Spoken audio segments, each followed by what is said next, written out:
తినాలనుకున్నోడు ప్రైవేట్గా ఉంచుతాడు కానీ ప్రభుత్వానికి ఇవ్వడు కదా, తీసుకోడు కదా.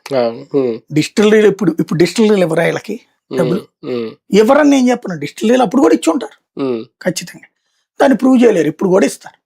అప్పుడు ఇచ్చినోడు ఇప్పుడు ఇవ్వకుండా ఉంటాడా? వీళ్ళు వసూలు చేయకుండా ఉంటారా? కిందే తీసుకుంటున్న వాళ్ళు. కాబట్టి దాంట్లో కుంభకోణం ఎప్పుడు అవుతుంది? ప్రజల్ని దోచుకున్నప్పుడు, ప్రజలకు ఇబ్బంది పెట్టినప్పుడు. డిస్టిలరీస్ ఏమైనా ప్రూవ్ చేస్తున్నారు. ఇప్పుడు అదే డిస్టిలరీ నుంచి వీళ్ళు మందు తీసుకుంటుంది, వేరే డిస్టిలరీ ఎక్కడి నుంచి వచ్చిన వీళ్ళకి. దాన్ని ఇంక అందులోకి అదేంది అంటే ట్రెండింగ్ టాపిక్స్ మీదన స్పీచ్లు ఇవ్వడం చంద్రబాబు గారికి అలవాటు. ట్రెండింగ్ టాపిక్లకు అనుగుణంగా కేసులు పెట్టడం ఇప్పుడు కొత్త model. Trending topic Hindutva trending topic, Tirupati లడ్డు కేసు పెట్టండి. ఇప్పుడు అది సెంటిమెంట్గా ఉంటుంది, మనకు పడి ఉంటాయి ఓట్లు.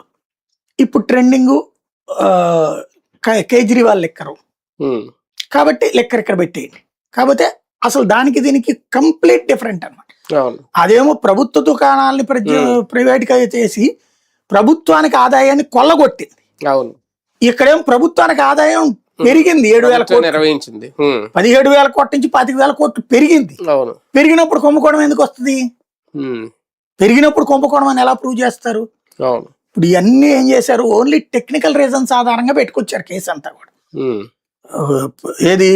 ఏదో ఒక డిస్టిలరీ వాళ్ళు కూడా భయపడ్డారు చెప్పడానికి మాకు అన్నటువంటి కాన్సెప్ట్ నుంచి బిగిన్ చేసి కథలు అల్లారు. అక్కడ ప్రాక్టికల్ గా